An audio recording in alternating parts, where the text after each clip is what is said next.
আজ পুরো মধ্যপ্রাচ্যে যেন আগুন জ্বলছে। কনফ্লিক্টের বাজার এতটাই গরম যে কখনো ইসরায়েলকে ঘিরে, কখনো লেবানন, সিরিয়া আর হামাসকে ঘিরে সহিংসতার খবর আসছে। আর এইসবের মাঝখানে একটি নাম খুব কমন, ইরান। এই দেশ শুধু ইসরায়েল আর আমেরিকার জন্যই মাথা ব্যথার নয়, বরং বলাই যায় আরব দেশগুলোর দুর্বলতার চাবিও ইরানের হাতেই রয়েছে। চাইলেই তো এই সব দেশ মিলে ইরানকে সাহায্য করতে পারে, তার উপর আক্রমণ চালাতে পারে। যদি এইভাবে কেউ ভেবে থাকে তাহলে সম্পূর্ণ ভুল। আজও এমন কোনো সুপার পাওয়ার দেশ নেই যারা ইরান আক্রমণ করবে আর ইরানকে জয় করে ফিরে আসবে। এর কারণ আপনি খুঁজে পাবেন এর ইতিহাসের পাতাতেই। ইতিহাস নিজেই বলে এমন কোনো সুপার পাওয়ার নেই যার সাথে ইরান লড়েনি। কিন্তু আশ্চর্যের বিষয় হচ্ছে এত কনফ্লিক্টের পরও আজ পর্যন্ত কেউ ইরানকে জিততে পারেনি। রাশিয়া, আরব, আমেরিকা, মঙ্গল, তুর্ক, রোমান, এই সব সাম্রাজ্যই কোনো না কোনো সময় ইরানকে দখল করার চেষ্টা করেছিল। আজও যদি দেখেন, সারা বিশ্বের অবরোধ দিয়ে আমেরিকা ইরানকে দুর্বল করতে চেয়েছে। আর কি কারণে এত কনফ্লিক্টের পরও ইসরায়েল আজ পর্যন্ত ইরানকে চুপ করাতে পারেনি? এই ভিডিওতে আমরা এইসব প্রশ্নের উত্তর জানব।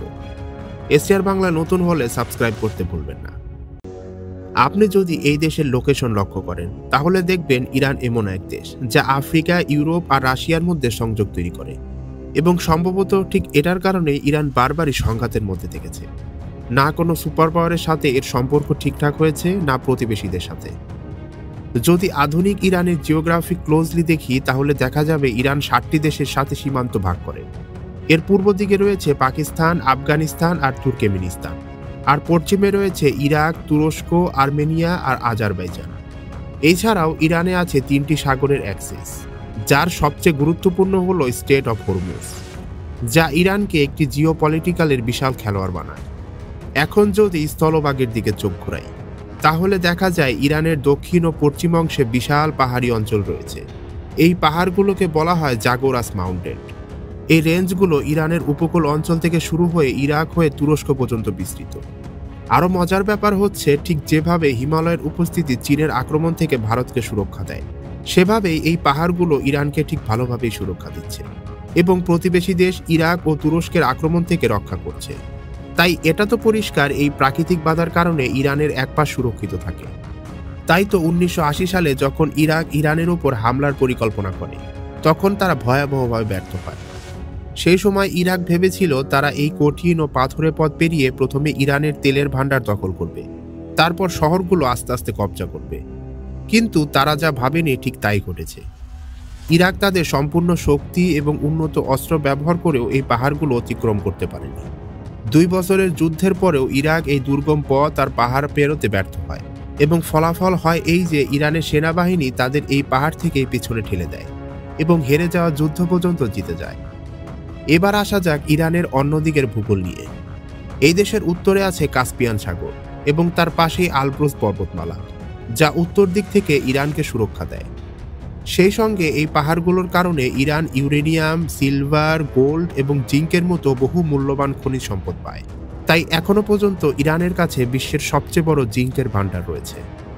আর তৃতীয় দিকের কথা বললে এই দিক থেকেও ইরান সাগর দ্বারা ঘেরা এবং সবচেয়ে গুরুত্বপূর্ণ হলো পার্সিয়ান উপসাগরের কাছে ইরানের তেলের বিশাল ভান্ডার রয়েছে, যেখান থেকে ইরান সব থেকে বেশি লাভবান হয়। এমনকি আজ ইরানের হাতে বিশ্বের 10% তেলের ভান্ডার এবং 15% গ্যাস রিজার্ভ রয়েছে। এর পাশাপাশি এই দেশের প্রায় 2000 কিলোমিটার লম্বা উপকূলরেখা ইরানকে সবসময় সুরক্ষা দিচ্ছে। তবে আশ্চর্যের বিষয় হচ্ছে, ইরানের এই প্রাকৃতিক শক্তি তাকে যে শুধু বাইরের দেশ থেকে রক্ষা করে তাও নয়। এই প্রাকৃতিক শক্তির কারণেই ইরান আজ মধ্যপ্রাচ্যের অন্যতম শক্তিধর দেশ এবং এই শক্তি প্রয়োগ করে ইরান বাইরের দুনিয়ায় লাখ লাখ নিষেধাজ্ঞা থাকা সত্ত্বেও মাথা উঁচু করে দাঁড়িয়ে আছে। আপনি যদি ভাবছেন এটি কিভাবে সম্ভব, তাহলে জানুন। ইরানের উপকূল 2টি সাগরের মাঝে বিভক্ত। এর মধ্যে বন্দর আব্বাস ইরানের সবচেয়ে বড় সমুদ্র বন্দর এবং এটি বিশ্বের এক অন্যতম গুরুত্বপূর্ণ জায়গায় স্ট্রেট অফ হরমুজ থেকে মাত্র 70 কিলোমিটার দূরে। আর এই জায়গাটি ইরানের অন্যতম শক্তি, যা তাকে জিওপলিটিক্যাল খেলোয়াড় বানায়। যদি কোনো কারণে ইরান তার নৌবাহিনী দিয়ে এই জায়গাটি ব্লক করে দেয় তাহলে সারা বিশ্বের জ্বালানি সরবরাহ পুরোপুরি বন্ধ হয়ে যাবে। কারণ আজকের দিনে পৃথিবীর 15% জ্বালানি সরবরাহ এই একটি রুটের উপর নির্ভরশীল। এই পথ দিয়েই এশিয়া, ইউরোপ এবং আফ্রিকার অধিকাংশ দেশে জ্বালানি পৌঁছায়। এই সব কিছুর পরেও যদি কেউ ইরানে প্রবেশ করার কথা ভাবে তাহলে তার সামনে দ্বিতীয় সবচেয়ে বড় বাধা হয়ে দাঁড়াবে ভয়ঙ্কর মরুভূমি।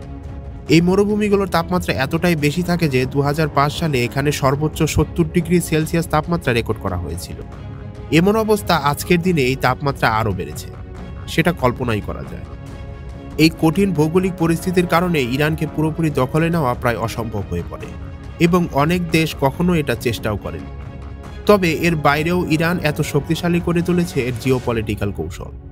আসলে ইরানের মোট জনসংখ্যা প্রায় 9 কোটি এবং এর মধ্যে প্রায় 95% মানুষ শিয়া মুসলিম আর বাকি 5% অন্যান্য ধর্মাবলম্বী। ইরানে শিয়া মুসলিমদের মধ্যে রয়েছে 62% পার্সিয়ান, 10% কুর্দ আর বাকি 12% বেলুচ আরব এবং তুর্কি জনগোষ্ঠী।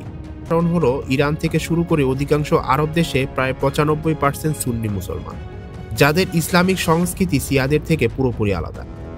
ইরানে যেখানে পার্সিয়ান ভাষা প্রধান, সেখানে মধ্যপ্রাচ্যের অন্যান্য মুসলিম দেশগুলোতে আরবি ভাষায় কথা বলে।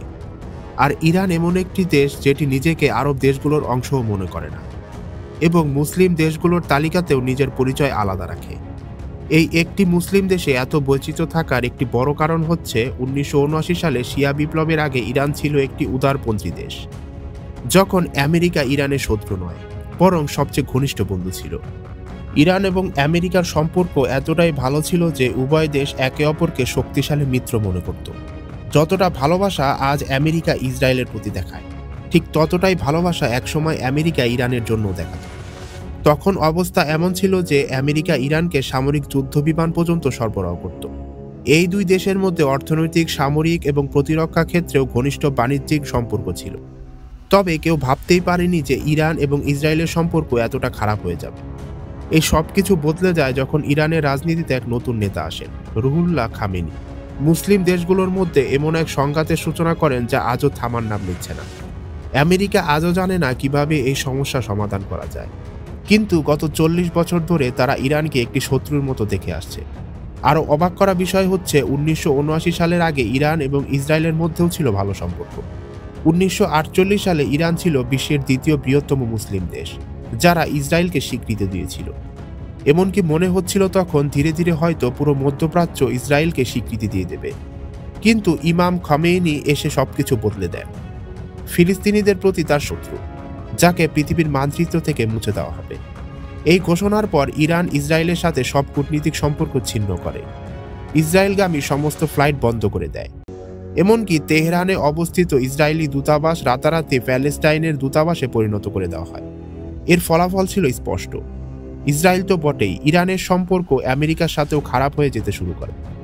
আমেরিকা বহুবার ইরানে হামলা চালিয়েছে, বহু নিষেধাজ্ঞা দিয়েছে, যার ফলে ইরান আর্থিকভাবে বহু ক্ষতির সম্মুখীন হয়েছে।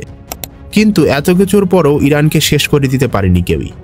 এর পেছনে সবচেয়ে বড় কারণ হচ্ছে ইরানের প্রযুক্তি, বিশেষ করে ড্রোন প্রযুক্তি। জানুয়ারি 2024 সালে ইয়েমেন থেকে হুতি বিদ্রোহীরা যখন একের পর এক ড্রোন অ্যাটাক চালাচ্ছিল, তখন ফ্রান্স একটি ড্রোন নামাতে প্রায় $1 মিলিয়ন অ্যাস্টার 15 মিসাইল ব্যবহার করেছিল। অথচ সেই ড্রোনটির দাম ছিল মাত্র $200। এই সস্তা কিন্তু কার্যকর ড্রোনগুলো ইরানই তাদের সরবরাহ করেছিল এবং আজও রাশিয়া ইউক্রেন যুদ্ধে ইরানের ড্রোন ব্যবহার হচ্ছে। আমেরিকার সেন্ট্রাল কমান্ড 2022 সালে এক রিপোর্টে জানায়, ইরান সামরিক দিক থেকে মধ্যপ্রাচ্যের একটি শক্তিশালী দেশ হয়ে উঠেছে। ইরানের কাছে ইরান রেভলিউশনারি গার্ড একটি সাধারণ সেনাবাহিনীর বাইরেও একটি অত্যন্ত প্রভাবশালী ফোর্স। এছাড়াও ইরান পুরোপুরি স্বনির্ভর ব্যালিস্টিক মিসাইল তৈরিতে। এদের অনেক মিসাইলের রেঞ্জ প্রায় 2000 কিলোমিটার পর্যন্ত, যা ইসরায়েল ও মধ্যপ্রাচ্যের বিভিন্ন দেশের নাগালেই। Iran mid to long range drone তৈরি করতে সক্ষম। এছাড়াও এই দেশের কাছে আছে পুরনো মার্কিন এবং রাশিয়ান বিমান F-14, MiG-29। এছাড়াও নিজস্বভাবে বিমান মডিফাই ও কিছু নতুন জেট আছে তাদের কাছে, যেমন কাউসার। সবকিছু মিলিয়ে ইরান এমন একটি দেশ যার অর্থনীতি ছোট, বহু নিষেধাজ্ঞাও রয়েছে, কিন্তু তারপরও যার সামরিক ও কৌশলগত ক্ষমতা এত বেশি যে কেউ সরাসরি ইরানকে হামলা করার সাহস করে না, বিশেষ করে ইরানের জিওগ্রাফি এবং প্রক্সি স্ট্র্যাটেজি। আরও রয়েছে ড্রোন এবং মিসাইল প্রযুক্তি, যা পুরো ওয়েস্টার্ন ওয়ার্ল্ডের জন্য একটি বড় হুমকি। রাশিয়া, চীন, উত্তর কোরিয়াও আজ ইরানকে অঘোষিতভাবে সমর্থন দিয়েছে। সম্প্রতি হামাসের নেতা ইসমাইল হানিয়ার মৃত্যুর পর রাশিয়া ও চীন ইরানের পক্ষে অবস্থান নিয়েছে, যদিও তাদের নিজস্ব ভূরাজনৈতিক স্বার্থ থেকেও এটা হতে পারে। সব মিলিয়ে বোঝা যায় ইরান কোনো ছোটখাটো দেশ নয়। সব প্রতিকূলতার মাঝেও ইরান প্রায় 40 বছর ধরে আমেরিকার মতো পরাশক্তিকে চ্যালেঞ্জ করে দাঁড়িয়ে আছে, যেটা আফগানিস্তানও পর্যন্ত করতে পারেনি। আপনার কি মতামত? আজকের ভিডিওটি ইনফরমেটিভ লাগলে অবশ্যই STR বাংলাকে সাবস্ক্রাইব করতে ভুলবেন না।